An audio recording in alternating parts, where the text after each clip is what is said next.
Hello दोस्तों, एक बार फिर से आप सभी को प्रभु यीशु मसीह के नाम में जय मसीह की एक और नई वीडियो में आप सभी का मैं स्वागत करता हूं। और मैं आशा करता हूं कि आप सब लोग ठीक ठाक होंगे और प्रभु की राहों में चल रहे होंगे। मैं आप लोगों को बता देना चाहता हूं कि हमारे चैनल पर हर एक दिन छोड़कर शाम 6 बजे वीडियो अपलोड की जाती है। यदि आप परमेश्वर के वचन सीखने और प्रभु में आगे बढ़ने की इच्छा रखते हैं तो ज़रूर मेरे चैनल के साथ बने रहिए। और यदि आप मेरे चैनल पे नए हैं तो चैनल को सब्सक्राइब करके बेल बटन दबा लें ताकि आने वाली हर एक नई वीडियो सबसे पहले आप तक पहुंच सके। आज हम यूहन्ना रचित सुसमाचार 6 अध्याय को मनन करेंगे। इस 6 अध्याय को आपने बहुत बार पढ़ा होगा, जहां प्रभु यीशु मसीह 5,000 से ज़्यादा लोगों को खाना खिलाते हैं। और हम लोग जानते हैं कि जहाँ प्रभु यीशु मसीह चलते थे, प्रभु यीशु मसीह के चेले और एक बड़ी-सी भीड़ प्रभु यीशु मसीह के पीछे हो लेती थी। क्या कारण है, कौन-सी वजह है कि प्रभु यीशु मसीह के पीछे इतनी भीड़ चलती थी? हज़ारों की तादाद में लोग उसके पीछे चलते थे। बाइबल में साफ लिखा है कि जो अद्भुत काम प्रभु यीशु मसीह करता था, जो चिन्ह और चमत्कार प्रभु यीशु मसीह करता था, बहुत लोग अपनी बीमारी से अच्छा होने के लिए प्रभु के पीछे चलते थे। बहुत लोग प्रभु यीशु मसीह के वचन सुनने के लिए उसके पीछे चलते थे और बहुत से लोग उसमें गलती पकड़ने के लिए उसके पीछे चलते थे। लेकिन यहाँ पर हम देखते हैं कि प्रभु यीशु मसीह तिब्रियास झील को पार करके एक पहाड़ की ओर चले गए। तब देखा कि एक बड़ी सी भीड़ प्रभु यीशु मसीह के पीछे आ रही है। ये बड़ी सी भीड़ आई कहाँ से?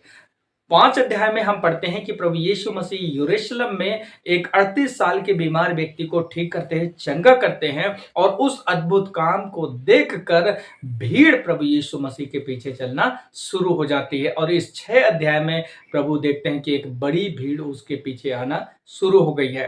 तब प्रभु यीशु मसीह अपने चेले फिलिप से पूछते हैं, इतनी बड़ी भीड़ के लिए हम खाना कहाँ से लेकर आएंगे? नीचे वचन ये कहता है कि प्रभु यीशु मसीह ने उसे परखने के लिए इस बात को कहा। क्यों प्रभु यीशु मसीह ने अपने चेले फिलिप से इस बात को कहा? कौन सी वजह थे, कौन सा कारण था? प्रभु यीशु मसीह जानना चाहते थे अपने चेले से और उससे सुनना चाहते थे, अर्थात ये चेला क्या कहता है। क्या वाकई में जो का आश्चर्य कर्म मैंने पिछले अध्याय में किया, 38 साल के बीमार व्यक्ति के जीवन में किया, उस आश्चर्य कर्म के द्वारा ये मुझे पहचान पाया है या नहीं पहचान पाया है? इस कारण से फिलिप से प्रभु यीशु मसीह पूछते हैं कि इतनी बड़ी भीड़ के लिए हम खाना कहाँ से लेकर आएंगे? और फिलिप का प्रभु यीशु मसीह को प्रत्युत्तर ये था, प्रभु यदि हम कई सौ देनार इनके लिए रोटी मोल लेकर आएंगे तो भी इनके लिए काफी ना होगा। अर्थात ये बात क्लियर है कि अभी पिछले अध्याय में फिलिप ने प्रभु यीशु मसीह के द्वारा इतने बड़े अद्भुत काम को देखा, लेकिन 6 अध्याय में अभी भी प्रभु यीशु मसीह को ये व्यक्ति पहचान नहीं पाया है। को चाहिए था प्रभु से कहना चाहिए, प्रभु तू तो सर्वशक्तिमान परमेश्वर है, तू जानता है कैसे खिलाना है, कैसे इन लोगों की भूख को मिटाना है, ये सारी बातें जानता है। लेकिन ये क्या कह रहा है कि अगर हम कई सौ देनार इनके लिए रोटी मोल लेकर आएंगे तो भी काफी नहीं होगी। अर्थात फिलिप अभी भी प्रभु यीशु मसीह को सही रीति से पहचान नहीं पाया है, जान नहीं पाया है। और तब पतरस का भाई अंद्रयास इस बड़ी सी भीड़ में एक लड़के के पास 5 रोटी और 2 मछली को प्राप्त करता है और ढूंढ लेता है। और वो 5 रोटी 2 मछली प्रभु यीशु मसीह के पास लाई जाती है और प्रभु के हाथ में दी जाती है। प्रभु यीशु मसीह उन रोटियों के लिए धन्यवाद करते हैं और तोड़ तोड़ कर उन बड़ी सी भीड़ को खिलाना शुरू करते हैं। सारी भीड़ खा लेती है। लिखा है कि पुरुषों की संख्या 5,000 के बराबर थी और जब हम स्त्री और अगर बच्चों को भी गिनते तो 5,000 से कई ज्यादा लोगों की एक भीड़ थी।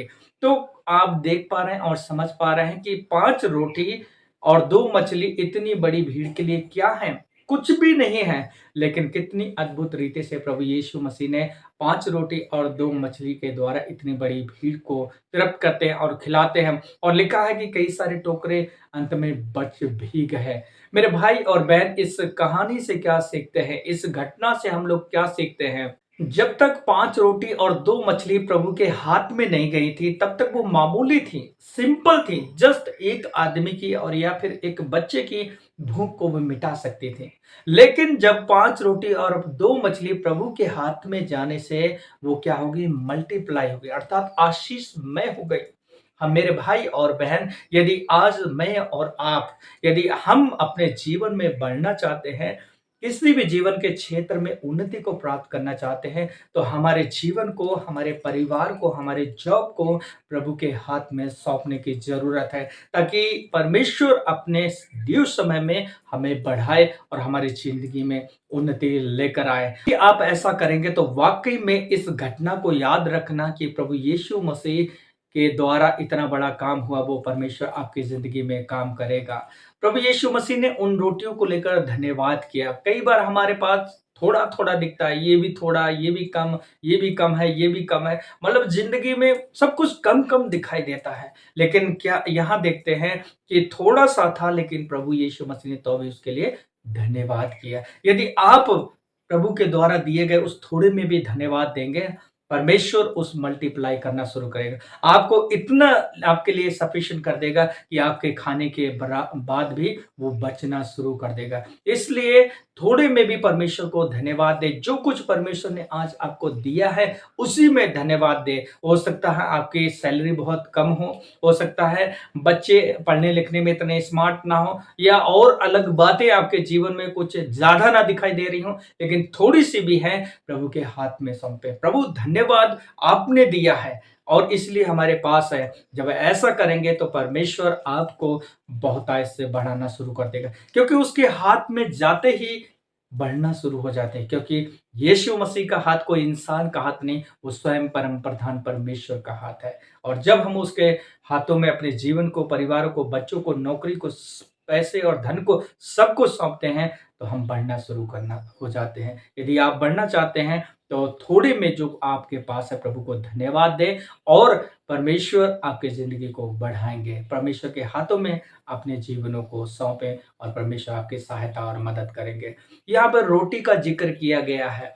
एक इंसान को ज़िंदा रहने के लिए रोटी की आवश्यकता है। बिना रोटी के इंसान ज़िंदा नहीं रह सकता है।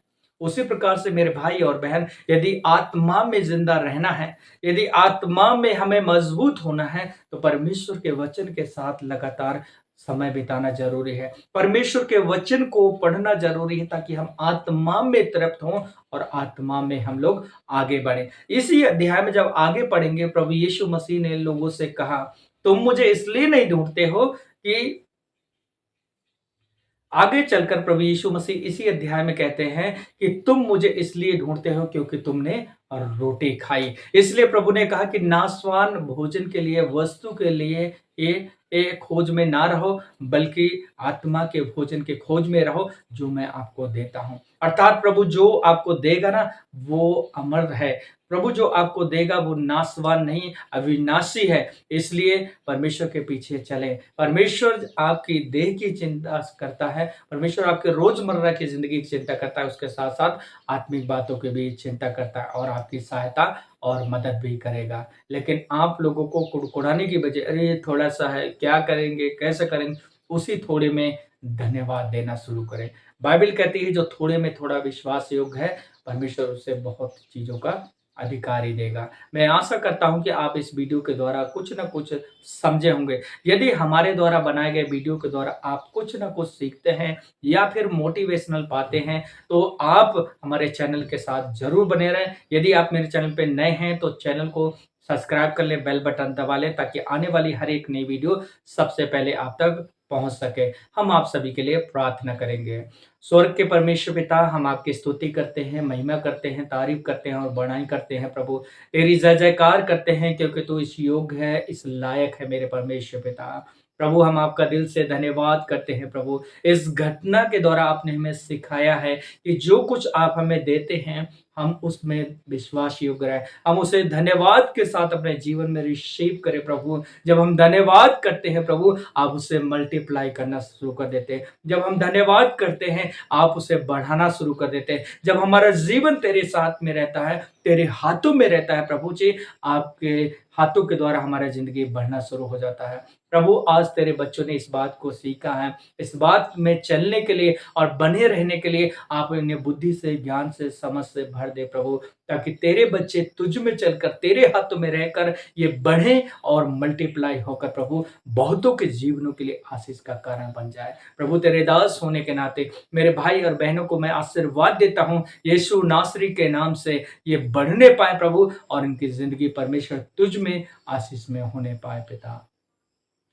प्यारे प्रभु जी, प्रार्थना करते हैं प्रभु, जितने भाई और बहन नाना प्रकार की बीमारियों में हैं प्रभु जी, मौसम परिवर्तन के सर्दी जुकाम बुखार में परेशान हैं, आज अपने हाथों को बढ़ा मेरे भाई और बहनों को छू ले प्रभु। जितने भाई और बहनें पैसों की तंगियों में है प्रभु, उनको जॉब नहीं मिल रहा है प्रभु, कहीं नौकरी नहीं है, यीशु नासरी के नाम से इनके जिंदगी के में नौकरी के द्वार खुल जाए प्रभु। प्यारे प्रभु, जो कर्ज में है यीशु के नाम से कर्ज इनके जिंदगी से दूर होने पाए, इन्हें आजाद कर प्रभु, इस कर्ज को भरने के लिए कहीं ना कहीं प्रभु इनके लिए द्वार खोल दे प्रभु। परम पिता, प्रार्थना करते हैं परमेश्वर तेरे बच्चों के लिए प्रभु, जिनकी शादियां नहीं हो रही, जिनके विवाह नहीं हो रहे हैं प्रभु, अच्छे जीवन साथी मिलने के लिए इनकी सहायता मदद कर प्रभु। जो कपल प्रभु शादीशुदा है, उनके संतानें नहीं है, बच्चे नहीं है प्रभु, उन कपल को तू ब्लेस कर प्रभु। जिनके बिजनेस नहीं चल रहे हैं, यीशु मसीह के नाम से इनके बिजनेस चलने पाए प्रभु। जिनके बच्चे अनाज्ञाकारी हैं प्रभु, यीशु के नाम से वो बच्चे तेरे ओर फिरने पाए प्रभु। जिनके परिवार के लोग विश्वास में नहीं है, चाहे माँ बाप हो, चाहे पति हो, चाहे पत्नी हो, चाहे भाई बहन हो प्रभु, यीशु के नाम से उनके हृदय खुलने पाए। अपने लोगों को मजबूत कर प्रभु, ताकि इनकी गवाहियों के द्वारा, इनके जीवन के द्वारा बहुत से लोग विश्वास करने पाए प्रभु। इन तमाम भाई बहनों को तेरे हाथों में देता हूँ, आप इन्हें बढ़ा आज के वचन के द्वारा, और प्रभु इनके जीवन से तेरे नाम की महिमा होने पाए। प्रिय परमेश्वर, धन्यवाद करते हैं प्रार्थना सुनने के लिए, प्रभु यीशु मसीह के नाम से मांगते हैं, आमीन आमीन। प्रभु आप सभी को बहुतायत से आशीष दे। मिलेंगे अगली नई वीडियो में, तब तक के लिए अपना ढेर सारा ख्याल रखें। प्रभु आप सभी को आशीष दे। जय मसीह की।